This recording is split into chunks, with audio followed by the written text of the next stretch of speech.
G'day, guys. Tim here from Beat the Reset with my very good friend and associate, the Baron of Bitcoin from Stormrake. How are you, dear sir? Mate, I'm feeling good, feeling electric. All the better now for being with you, sir. So What a let's time. get out there. What a time, as Sammy would say. Of course, we haven't got Sammy here, but we'll pretend Sammy's here. That's right. Now, you're not bullish enough, of course. Tell Not us at all. why, Bish. Well, you're not bullish enough. We've seen a delicious pullback in the market as of late. I mean, a lot of people are super concerned about what's happening right now. We hit nearly 125,000 US.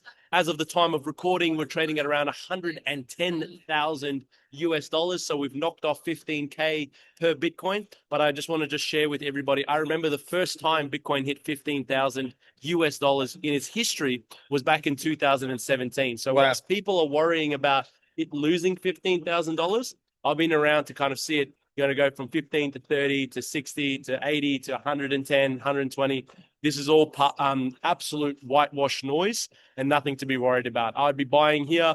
And I mean, really, what's the alternative? You're going to panic sell? That's not how we operate. We do not have any fear here at Beat the Reset and at Stormrake. Zero fear. Well, this is a time to buy. Absolutely. It's always a time to buy, but this is really a time to buy. Of course. And this has been the education that we've been trying to help people with is don't worry when the markets go down in perceived value. This is a time for you to buy. I mean, this is when people really need to reverse their emotion. That's when, what does Sammy say? When there's blood in the streets, you should be out buying. Absolutely. So that's when Beat the Reset has been doing that in droves. I mean, we had somebody yesterday come through with nearly $500,000 purchase of Bitcoin, $540,000 to be exact. One of yours. So Yep. guys, you're not bullish enough. And I think that something we were talking about today, and I'd love to learn more from yourself. How did you get to where you are today? I'm not trying to interview the interviewer, but Yeah. how did you You're asking me some questions now. how did you break out of the matrix, if you will? I got tired of being in debt. Yes. End of story. I mean, that's it. And what about you? Let me ask you the same question. How did I escape the matrix, guys? It's a very simple. You look very bougie now. I mean, your life is very different to the way it used to be. A lot of, and I just want to preface this. A lot of people think that you were born into wealth. They said Bish was obviously a private school, rich boy, came from a beautiful home. So, I mean, how did you get to this? I mean, that's the question. I mean, lot of hard work, but that's obviously goes without saying. I'll give you guys the exact formula for success. I'll give you the exact formula to escape the matrix. Here it is. First of all, find something that you're good at and that you're passionate about and that you love. Then you find a way to deliver that to the market. Either we have a lot of our really successful clients, they're cattle farmers, right? They produce delicious Australian, either black Angus or Wagyu Australian beef, and they take that to market and they produce income. So number one, find something that you're good at or find something that you're passionate about, and then allow that goods and services to come into the marketplace. Or you might be really good at something and you work for someone else and produce an income. Either way, that is your wages, your income, your business cash flow. That's what pays you. Your skill set is what pays you. And get into good skills that allow you to get paid well. Anyways, once you get paid, you put the excess income, once you've attended to your expenses and your family's expenses and your, responsibilities, if you will. Once that's done, you plow the excess income into gold, silver, and Bitcoin. You don't go to the bank cap in hand with a savings account and say, please give me debt so you can go out and buy real estate. You don't put it into a commercial bank account and let it lose purchasing power year on year. You work really hard about something that you're passionate about or something that you're good at, ideally both. You take those goods and services to the marketplace, the free market economy. You get paid for your efforts. You get paid through either income, salary, cash flow. Then you take all of that excess cash flow and income and you plow it into assets. And you do it month after month after month after month until one day what's going to happen is your asset value will increase more than the income that you're making every month. And that, my dear friends, is how you escape the matrix. 100%. And this is what I keep going on about with XRP. We get a lot of people come to the channel, and rightly so. I mean, I love XRP. Me too. But the problem for me with XRP and those people out there that are going to skewer me again, you watch this. It's like the mere mention of those three letters, XRP, will get you absolutely skewered. It wouldn't matter what you're seeing them right now. They're coming in through the doors. The XRP army. They're coming in, the SWAT team's here. And what they don't understand, yes, they may understand that XRP has great potential. What they don't understand is what to do with that potential. So it's like I said last night on my channel, you may understand how to play soccer or football, but do you understand what the backman does? Do you understand what the winger does? Do you understand what the forward does? And this is what you need to know. And this is why we continually talk about hacking the matrix, is this idea of generating enormous amounts of cash flow, if that's what you want to generate enormous amounts of upside, but it's what you do in that final moment to secure your wealth, because that kind of trading is like a spinnaker flapping in the wing in the wind on the front of a yacht. You've got to anchor it into something real. Gold, silver, Bitcoin. I don't know. What do you think about? I agree wholeheartedly, guys. Like, you need to think about ways that you can bring your talent to the marketplace. You got to think about ways that you can bring value to either a business that you work for or a business of your own. And then you plow that income into gold, silver, and Bitcoin. Now, if you want to take your excess income and you want to trade with it, you want to trade XRP, Ethereum, platinum, you want to get into the markets, you want to be boom, boom, boom, boom. That's different. That's a completely different lifestyle and approach to being an investor. So again, I'm not expecting people to come to us and we turn them into financial market traders. That's not the job here, right? If you're passionate about farming, or you're passionate about art, or you're passionate about, food, and you want to go out and you want to bring that talent, that love to the marketplace, that's a far more beneficial thing for the betterment of your fellow man and woman around you. The betterment of society is bring that restaurant to market, make some money. That's all good. There's nothing, you don't need it. If we had everybody just trading the markets all the time, who's going to make these delicious food? Who's going to build the buildings? Who's going to, work hard, wake up at 5 a.m., plow, open up the roads and actually build roads? It's not the government, I'll tell you that much. It's actual hardworking men and women of this country that built this country, right? So find your ways to take your skills to the marketplace. If you want to trade. I'm not going to talk you out of it, but it's far easier, Tim. I've been telling you, and you've been telling me, we are on information superhighway between each other. It's super simple.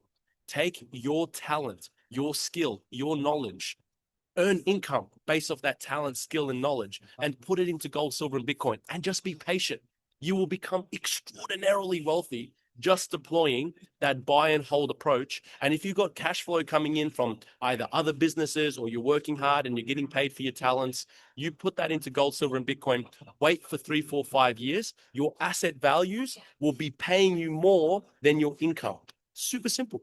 It's that simple. And in my new book, 2033, The Great Reset, I have a chapter called The 4 Positions of the Dollar. And we've spoken about this before. Position number 1, you can spend it. Position number 2, you can save it. Those two will get you virtually nowhere. In fact, they pretty much lead to a brick wall. Destitution. Destitution's another way to say it.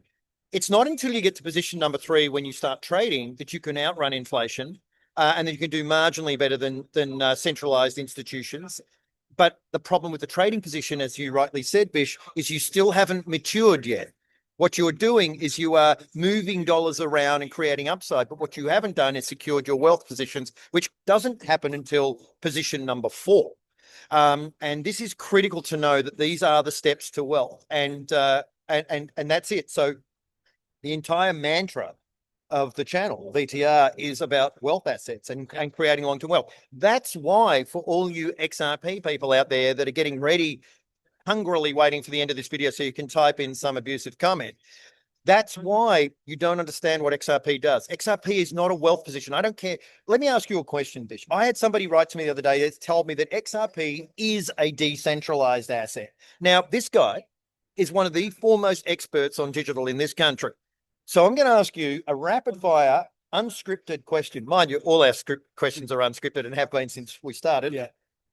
Is XRP centralized or decentralized? Centralized. Right. So half the supply is owned by one entity. So can I ask? People get uppity about Michael Saylor. This is not even a joke. The XRP army and critiques of Bitcoin say Michael Saylor has too much Bitcoin because he's been through MicroStrategy buying up Bitcoin like no tomorrow.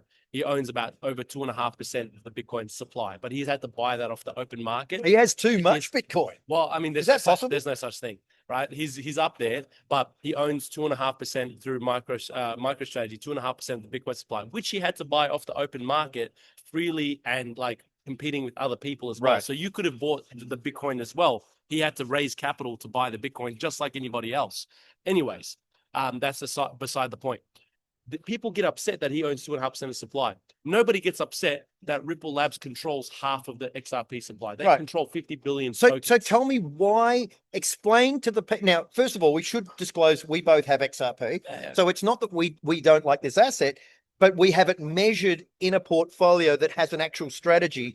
My point here, though, is why is that centralization a problem? Why is it even an issue? 100%. So people think about, for example, let's take the heat off XRP for a second, because I don't want the XRP army to have an aneurysm right now. All right.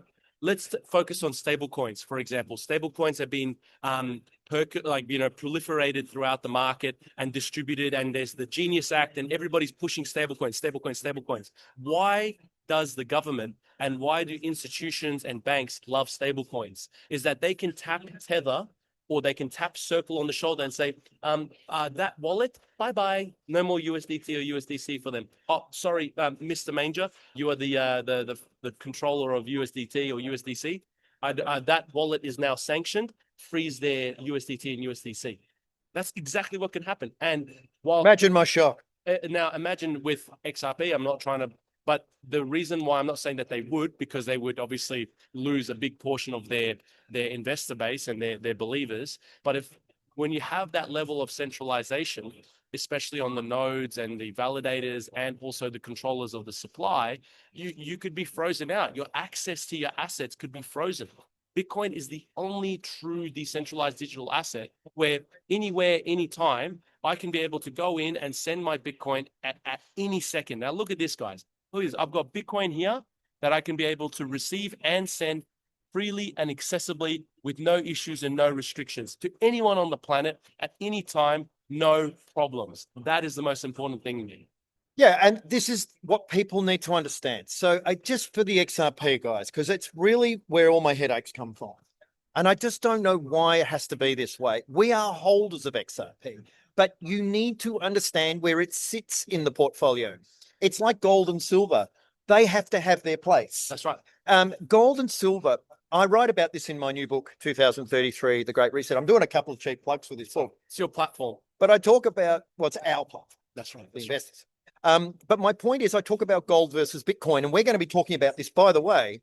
For those of you that love the argument about gold versus Bitcoin, I know if Peter Schiff, you're listening, you might like this as well, because He is. But Peter Schiff, if you are listening to this, tokenizing gold is a trash idea. Stop pushing that garbage. Yeah, and you need to become more bullish, Pete. But I actually really think Pete's probably got some Bitcoin. Pete's a smart guy. He's not that stupid. No. He uses it to promote his channel. Yeah. But gold is not Bitcoin, and Bitcoin is not gold. Bitcoin can't do what gold does. Absolutely. Gold can't do what Bitcoin does.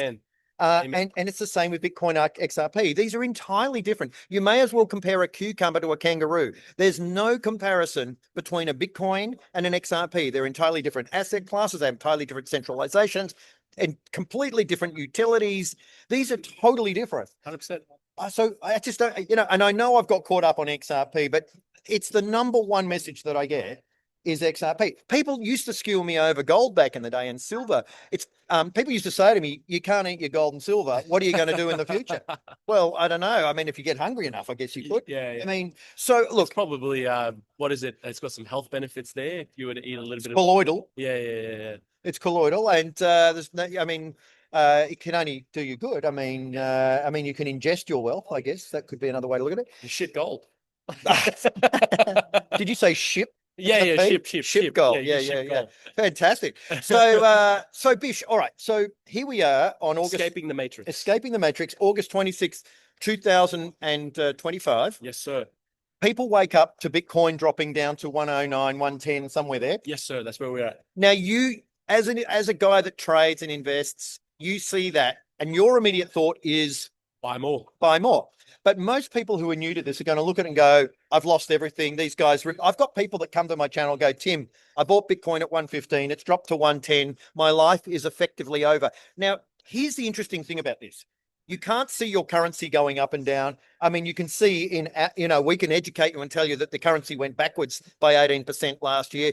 But also real estate. It's not on a spot market. People just sit there in their real estate. They sit in their house with their gas off, their electricity off in this box, until they die going, hey, this thing's worth something. Yeah. But if real estate was on a spot market, you wouldn't touch it. Yeah. So I Be guess selling it. you'd be selling it. So what I'm saying is it's a very different emotion Yes. when you move into assets that you can actually see the day-to-day value of the But asset. this is actually, just want to digress for one uno memento. This is part of the value proposition of Bitcoin. It is the only true decentralized 24/7 asset. You can get it on a Saturday, on a Sunday. You can remit value and receive value at any time, anywhere, at like without any restrictions. Like, yes, there's a spot price that will trade. And I'll give you guys full disclosure.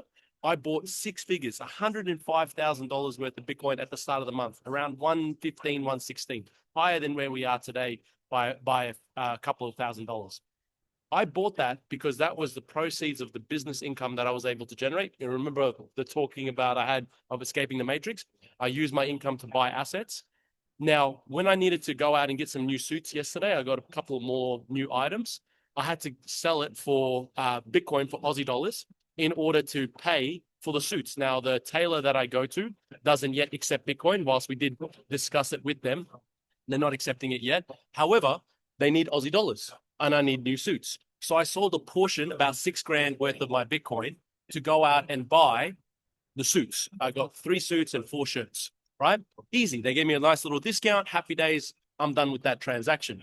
What's really important to note, I'm still, and this is one of my favorite things I'm going to borrow from you, I'm still a net buyer of Bitcoin every single month, right? Because I've done something with my business that allows me to produce more income and allows me to produce, buy assets. And then I can't actually spend enough money to dispose of my assets. So let's say my family's expenses, inclusive of my own type of things, cost us 10 to 15 grand to run the household per month, for example. As long as I'm buying more than that per month because of the net income that I'm making from the business or from my job or whatever position you're in, you're going to do really well. So I don't care about the price of Bitcoin because I'll tell you something. When we close the books for August 2025 and we've, settled all of our expenses in early September, guess what I'm going to be doing? Buying another 6 figures of Bitcoin at the start of September. I was going to say buying more suits. I thought you were going to say you got. No. I was But going to say. it depends. We should go to get you one for the book tour. How do you reckon I'd look in a suit though? Well, you don't have to do the tie. You can have it like open shirt. You know what I mean? Yeah. Oh, well, so here's an idea. I've been speaking about this for a while, and I just want to get you buy-in on this because one of the big points of education that we do on this channel, it's one of the biggest and the hardest that people have to learn, is that you only become wealthy if you are holding wealth assets. Correct. The moment that you sell your wealth assets, you are no longer wealthy in that moment. And the question I get a lot is, when can I sell my wealth assets? Bish, when do people sell them? You got to hit them with the orchard. You got to hit them with the Well, orchard. the orchard story. I mean, you plant an orchard Yes. and it grows fruit. What do you do with the fruit? You pluck the fruit, and then the next season your orchard grows more fruit. But what most people or new people that come to this say, when can I cut the orchard down? It's like, no. Sorry, you don't get it. You're meant to be growing fruit. If you cut the orchard down, what ability do you have to grow fruit? Zero. And this is the thing, is that if you need to, what I'm talking about by always buying more Bitcoin or gold and silver as well, because I'm not ruling that out. It's a great asset to hold. It's planting more seeds, right? You're constantly planting. Now, if you need to, sell a portion of the orchard, you cut it down and sell it off or whatever, that's okay. Or you might harvest some of the fruit and sell that in order to be able to keep yourself going and sustain your family or whatever it is. That's not a problem at all. I'm not saying that you can't sell Bitcoin. I'm saying sell it in proportion to what you need to do to fund your lifestyle. Produce income, buy assets, don't cut down the orchard. The moment that you cut down the orchard, I can no longer be of service to you. I can no longer be of benefit to you. As your broker, your relationship with me should be extremely close and intimate. There, so like this close, this intimate. Because yes, absolutely. This is what we need to do. We need to get a room, Bish. We do. What you need to do is you go out there, you buy your Bitcoin, gold, and silver, you store it on your own, zero counterparty risk. Number one, super important. Then when you need funds or liquidity, I'm available to you 7 days a week, 365 days a year. You sell, bang, funds are back in your bank account same day. Yep. Or you go to a place that accepts Bitcoin and you can redeem your Bitcoin in kind, right? I would prefer that I didn't have to sell my Bitcoin for worthless Aussie dollars to give it to my tailor, but they only accept AUD. But imagine at some point within the next 5 to 10 years, all of these places, these shops, whether they have a coffee shop or whether it's going and getting new suits, or you're going out to a restaurant, and at the end of the day, how remember they used to say cash or credit? Yep. Right? Now they're going to say dollars or Bitcoin, right? And then now they don't even offer you the cash component. They just put the pay terminal in front of you and you tap away with your Apple Pay or Google Pay or whatever it is. And that's it. Job's done, right? The future will look like people will offer you a Bitcoin terminal and I can redeem rather than having to convert it into worthless Pacific pesos. I buy my suits, my coffee, my everyday expenses using Bitcoin. And that, my dear friends, is hyper Bitcoinization in another. Oh, yes. That's a word. Tap me up. That's a great word, it. Bish. Hyper Hyper-Bitcoinization. Yes. Escape the matrix. I've learned a few words from you. Rehypothecation, hyper-Bitcoinization. There's some great words that you come up with here, Bish. The verbose Bitcoin broker. Verbose Bitcoin broker. It's you don't have too many of those. No. All right, so final points. Yes. We're hacking the matrix. Tell people what they should be doing this week and into the next sort of week or two till we do our next podcast. What can they do to hack the matrix? Absolutely. So my usual message is go out there, buy as much Bitcoin as you possibly can. My message hasn't changed. What I want to add is another layer on top of go out there and buy Bitcoin. Is I want you guys to go out and bring goods and services to the economy that is of value. Whether you start up your own business or work for someone else, there's no shame in that. I want you to go out there, use your skills, your knowledge, your resources, your intelligence to go out and produce value to society, earn an income, whether it be in your business or working for someone else, and then use that income to go out and buy assets. Now, for those of you who are more of retirement age or heading into retirement, if you've got an asset base, call this man. If you've got a cash base, I should say, or you've got an industry super fund, or you've got real estate, call this man, get into a self-managed super fund, and then be able to go into a investment vehicle that is tax-free in retirement age, and then be able to go out and buy gold, silver, and Bitcoin. So if you're, young, virile, under 55, under 60, and you're able to do what I just said, produce income, produce value, goods and services to the economy that people can pay you for, then you can put it back into Bitcoin, gold, and silver, do that. But if you're 55, 60, 65, and you're wanting to enjoy your retirement, and you've got an industry super fund, real estate, or cash in a commercial bank, contact this man right here, get yourself set up with a consultation, roll over into an SMSF, convert those useless Pacific pesos and derivative debt-based assets into gold, silver, and Bitcoin, and then sell down every month whatever you need to live a good quality of life. But your asset value over a year, 2 years, 3 years, 4 years, 5 years will exceed your ability to spend and sell down the assets. And that's what I would suggest. Absolutely. And the word virile, Bish. Yeah. What is it even? I've always wondered what the word, you said virile, young and virile. Yes. They don't say old and virile. No, you can't. So you can only be young and virile? I think so. What does the word virile mean? It means write that in the comment box. It's full of vitality. Oh, Full of vitality. Yes. Life. So once you get over a certain age, you haven't got virileness anymore. Virility. Yeah. You might have vitality. You might have a lot of energy. But yeah, I think you're not virile anymore. Yeah. Fantastic. I always wonder why these things happen, young and virile, not old and virile. Well, I mean, anybody can be bullish, right? Right. You can be old and bullish. You can be old and bullish, absolutely. But you got to be young and virile. If you're young, I'm not virile anymore. I wouldn't say that. I have to try harder. All right. Fantastic as always, Bish. We've had a lot of fun today. This is about hacking the matrix, moving to that number 4 position of investment. Don't worry about the markets. The markets are fine. Bitcoin is so undervalued, it's ridiculous. Absolutely. Same with silver, same with gold, same with platinum to a certain degree, and of course some of our other assets. But these are all undervalued assets if you can even get them. Yep. People say to me, when is it too late? It's too late when you can no longer get them. That's right. When it's too late. But right now you can still get them, and there will come a day. There'll come a day when you will never buy Bitcoin. I will tell you that it's coming because there's only 21 million of these things, and the governments are starting to buy them. Absolutely. So I can't disclose too much, but I know that the Australian banks are starting to get into Bitcoin and digital assets. Yes. That's why they're making it really difficult for the everyday person to get into. Or get into this wonderful asset class, because they're making a big play and making a big push towards Bitcoin and digital assets. In fact, the specific word that I heard, and I won't go into too much detail, is that they have a digital asset mandate.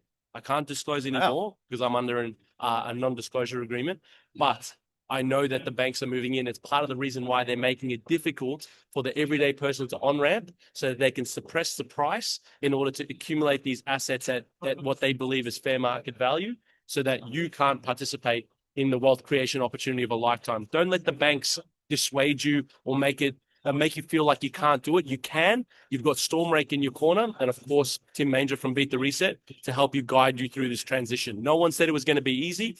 Produce your income, produce your cash flow, buy gold, silver, and Bitcoin, and let's get some really good value to our fellow man and woman in this country. The other day I did this video, Bish, and I said that the banks are shutting off the off ramps. And some guy wrote to me, goes, "You clearly don't know what you're talking about, buddy, because you on ramp Bitcoin. You don't off ramp Bitcoin." I said, no.